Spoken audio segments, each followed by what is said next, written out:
Chennai, the capital city of Tamil Nadu, Detroit's of India के नाम से मशहूर ये शहर पिछले कुछ वर्षों में हर एक दृष्टि से बहुत प्रगति किया है। चाहे वह इंफ्रास्ट्रक्चर डेवलपमेंट हो या बूम होता रियल एस्टेट मार्केट, चेन्नई लगातार आगे बढ़ रहा है।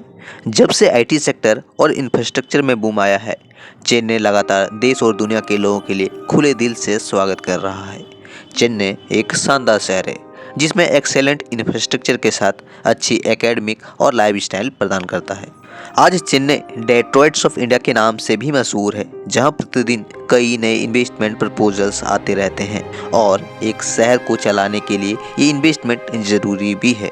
ऐसे में आइए आज की इस वीडियो में देखते हैं तमिलनाडु गवर्नमेंट और भारत सरकार चेन्नई के फ्यूचर एक्सपेंशन के लिए, चेन्नई की अच्छी इंफ्रास्ट्रक्चर के लिए, चेन्नई के लोगों की बेहतर लाइफस्टाइल के लिए किन किन परियोजनाओं पर काम कर रहा है। वीडियो को पूरा ज़रूर देखना, ठीक लगे तो चैनल को भी सब्सक्राइब कर देना। तो चलिए दोस्तों, वीडियो को शुरू करते हैं। Drink, think deeply as I sink. Finally, someplace I found peace. Chennai peripheral ring road 123 billion rupees अनुमानित कोस्ट के साथ प्रपोज किया गया चेन्नई का पेरिफेरल रिंग रोड 133 किलोमीटर लंबी रिंग रोड है। रिंग रोड चेन्नई के एग्नोर पोर्ट से शुरू होकर सिंगापेरुमल कोइल, श्री पेरुमंदूर, तिरुवल्लर, तमराईपक्कम, पुडुवायल, कट्टुपल्ली सहित महाबलीपुरम तक बनाया जाएगा। कहा जा रहा है कि इस रिंग रोड के बन जाने से बेहतर विकल्प तो बनेगा ही, ट्रैफिक में कमी आएगी और लॉजिस्टिक कंटेनर का भी आवागमन तेज और स्मूथ होगा। रिंग रोड 5 अलग अलग सेक्शंस में बनाया जाना है, जिस पर आज सेक्शन 1 पर Tata project limited Ennore port से तटचूर तक 25.31 किलोमीटर का सेक्शन डेवलप कर रही है। वहीं सेक्शन 2 और 3 अंडर बिडिंग है। सेक्शन 4 पहले से ही बना है, जिसे अपग्रेडिंग होना है, जो बेसिकली श्री पेरुमेंदूर से सिंगापेरुमल तक 23.80 किलोमीटर का सेक्शन है। वहीं सेक्शन 5 पेंडिंग में है। मैं यहाँ पर एक पोस्टर ऐड कर दे रहा हूँ, आप वीडियो को पॉज करके आप सभी सेक्शंस को देख सकते हो। बताया जाता है कि यह नया ग्रीनफील्ड सेगमेंट चेन्नई का 4th रिंग रोड के रूप में बनाया जाना है, जिसे 2025 तक 12,300 करोड़ की लागत से इसे तैयार करेगी। कौन करेगा? तमिलनाडु रोड डेवलपमेंट कंपनी, जिसे TNRDC भी कहते हैं, और इस प्रोजेक्ट को तैयार करेगा EPC मॉडल पर। तो देखते हैं कब तक बनकर तैयार होता है। वैसे मैं आपको बताना चाहूँगा, यह पूरा सेक्शन 10 लेन के रूप में उभर कर आएगा, क्योंकि मेन लेन 6 लेन के तर्ज पर विकसित होगा। वहीं दोनों ही साइड 2-2 लेन की सर्विस लाइन भी होगी, जो बेहतर तरीके से इसे यह पूरा रीजन एक इन्वेस्टमेंट फ्रेंडली बनेगा। ऐसे में आपका इस पर क्या व्यू है, कमेंट सेक्शन में ज़रूर बताएं। चेन्नई का दूसरा प्रोजेक्ट है चेन्नई मेट्रो फेज 2। सबसे पहले तो मैं ये बता दूं, फिलहाल चेन्नई मेट्रो 45.04 किलोमीटर का सेक्शन ऑपरेशनल है। इस 45 किलोमीटर के सेक्शन में 2 कॉरिडोर है। कॉरिडोर 1 वसरमेनपेट से एयरपोर्ट तक, जो कि 23 किलोमीटर का सेक्शन है। वहीं दूसरा कॉरिडोर चेन्नई सेंट्रल से संत थॉमस माउंट तक 23 किलोमीटर का सेक्शन है। दोनों कॉरिडोर को मिलाकर 32 स्टेशंस हैं, जिसमें 13 एलिवेटेड और बाकी के 19 अंडरग्राउंड सेक्शन हैं। इस मेट्रो की शुरुआत जून 2015 से ही हो गई थी और 2022 मार्च तक ये पूरा 45 किलोमीटर का सेक्शन फेज 1 के रूप में ऑपरेशनल हो गया। बट जब फेज 1 कंप्लीट होने ही वाला था कि तमिलनाडु गवर्नमेंट ने फ्यूचर एक्सपेंशन के लिए एक मास्टर प्लान तैयार किया। इस मास्टर प्लान का नाम दिया गया चेन्नई मेट्रो फेज 2 परियोजना। चेन्नई मेट्रो फेज 2 परियोजना की शुरुआत 2019 में हो गई थी, जिसे 3 अलग अलग कॉरिडोर के रूप में लॉन्च किया था। कॉरिडोर 1 मधवरम से शिवकोट तक, जो कि 45.8 किलोमीटर का सेक्शन है। कॉरिडोर 2 लाइट हाउस से पुनामल्ले बाईपास तक 26.1 किलोमीटर का सेक्शन। कॉरिडोर 3 मधवरम से सोलिंगल्लूर तक 47 किलोमीटर का सेक्शन है। मतलब पूरा जो फेज 2 है वो 118.9 किलोमीटर का सेक्शन है, जिसे फेज 2 के अंतर्गत 2019 में प्रस्तावित किया गया था। इसके अंतर्गत 128 स्टेशंस प्रपोज किए गए हैं। यह पूरा सेक्शन बनने से न सिर्फ इसकी बेहतर कनेक्टिविटी करेगी, बल्कि एक लाइफ लाइन की तरह काम करेगा, जिसे 63,000 करोड़ की लागत से यह पूरा परियोजना बनकर तैयार होगा। अगर इस चेन्नई मेट्रो फेज 2 की परियोजना की करंट स्टेटस की बात करूं, तो पता चलता है कि 100% सॉइल टेस्टिंग का काम पूर्ण हो चुका है। अभी तक 61 पैकेज में से 36 पैकेज अवार्ड हो चुकी है। तो ऐसे ही ये प्रोजेक्ट बन रही है जिसका डेडलाइन 2025 फिक्स्ड कर रखा है। ऐसे में देखना होगा कब तक बनकर तैयार होता है। वैसे मेरे अनुमान से 2028 से 2030 तक का समय लग सकता है।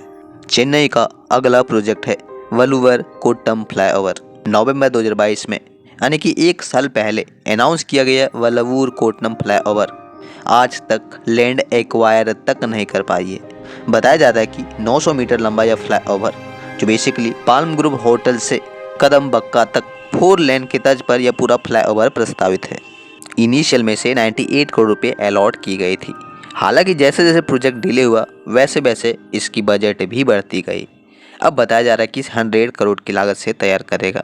हालांकि जब तक ये प्रोजेक्ट इम्प्लीमेंट होगी 110 से 120 करोड़ रुपीस हो जाएगी। इसमें देखना दिलचस्प होगा 900 मीटर की यह फ्लाईओवर जिसे विकसित किया जाना है उसके आने वाले समय में इस पर क्या क्लैरिटी आती है।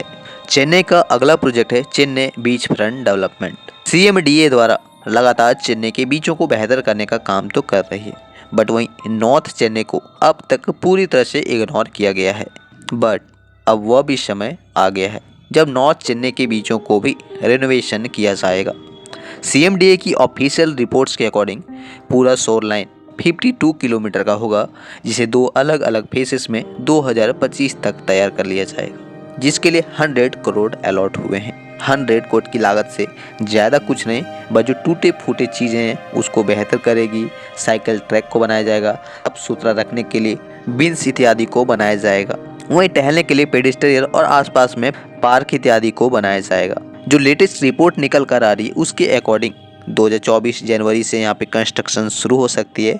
बट वहीं दूसरी तरफ बे ऑफ बंगाल साइक्लोन की वजह से चेन्नई में जो फ्लड्स आए हैं उसका भी सामना करना पड़ रहा है। इसके वजह से कहीं ना कहीं चेन्नई के सभी बीचों की इंफ्रास्ट्रक्चर खराब ही हो गई है। ऐसे में देखना दिलचस्प होगा कि ये कब तक क्लीनिंग और रेनोवेशन का काम पूरा हो पाता है। ऐसे में नॉर्थ चेन्नई में जो प्रस्तावित बीचेस हैं उसका उम्मीद तो फिलहाल थोड़ा कम लग रहा है, बट देखना दिलचस्प होगा कि आने वाले समय में इस पर क्या इनिशिएट्स आती है। चेन्नई की नेक्स्ट प्रोजेक्ट है Chennai central railway station modernization project. वैसे तो पूरे देश भर का रेलवे स्टेशन का रिनोवेशन हो रहा है, बट कुछ स्टेशन रियली में वर्ल्ड क्लास होने जा रहा है, जिसमें चेन्नई सेंट्रल का भी नाम जुड़ा है। चेन्नई सेंट्रल वैसे तो 1873 का बना एक यूनेस्को हेरिटेज बिल्डिंग है, बट नए भारत में इसका भी रेनोवेशन होना है।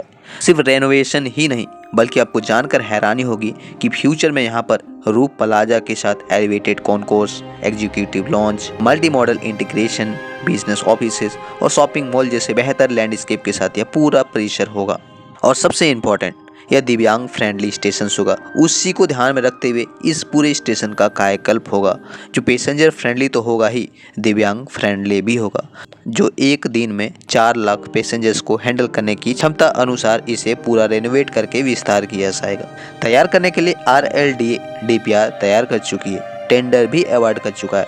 2026 तक इस पूरे हेरिटेज बिल्डिंग को वर्ल्ड क्लास के रूप में बनाया जाएगा। अब देखते हैं आने वाले समय में 2026 तक बनती है या फिर डिले होता है। चेन्नई की नेक्स्ट परियोजना है Villivakkam amusement park project. Chennai corporation द्वारा बनाया जा रहा अम्यूजमेंट पार्क एक इंटरनेशनल अम्यूजमेंट पार्क के तर्ज पर पूरा विकसित किया जाना है, जिसमें एक ग्लास सस्पेंशन ब्रिज भी प्रस्तावित है और काम भी हो रहा है। सस्पेंशन ब्रिज इस पूरे अम्यूजमेंट पार्क को 4 चांद लगाने वाली है, जिस पर आज काफ़ी तेज़ी से काम चल रहा है। बट दुख की बात यह है कि सस्पेंशन ब्रिज पर तो काम चल रहे हैं, बट बाकी कामों को फिलहाल रोक दिया गया है। हालांकि इस लेक में वाटर फ्रंट के साथ सस्पेंशन ब्रिज, फ्लोटिंग रेस्टोरेंट और कई सारे प्रोजेक्ट इम्प्लीमेंट किए जाने प्रस्तावित हैं। बस देखते हैं कब तक यह काम शुरू होता है। वैसे फिलहाल ग्लास ब्रिज पर काम हो रहा है, जो 2024 अर्ली में तैयार भी हो जाएगा। तो ये रहे चेन्नई की अंडर कंस्ट्रक्शन मेगा प्रोजेक्ट। इसके अलावा भी चेन्नई में आज ईस्ट कोस्ट रोड से चेन्नई पेरिफेरल रोड तक कनेक्ट करने वाली एक ट्रम्पेट इंटरचेंज पर भी काम शुरू हो सकता है। मरीन बीच पर पैन स्टैचू बनाया जा रहा है। चेन्नई में एक सी ब्रिज भी प्रपोज किया गया है। मदुरावेल से श्रीपेंदूर तक डबल डेकर ब्रिज कम फ्लाईओवर भी बनाया जा रहा है। चेन्नई में डिफेंस कॉरिडोर पर भी काम हो रहा है। ऐसे कई सारे महत्वपूर्ण परियोजनाएं आज चेन्नई में अंडर कंस्ट्रक्शन है, जो चेन्नई में रोजगार तो क्रिएट करेगा ही, चेन्नई को बिजनेस फ्रेंडली भी बनाएगा। ऐसे में इस पर आपका क्या ख्याल है, कमेंट सेक्शन में ज़रूर बताएं। वहीं चेन्नई का दूसरा पार्ट भी जल्द ही आने वाला है, जिसमें कुछ कॉमर्शियल प्रोजेक्ट के साथ कुछ बड़े और महत्वपूर्ण परियोजनाओं पर चर्चा करने की कोशिश करेंगे। तो प्लीज़ चैनल को सब्सक्राइब कर बेल आइकन प्रेस कर लें। जय हिंद दोस्तों।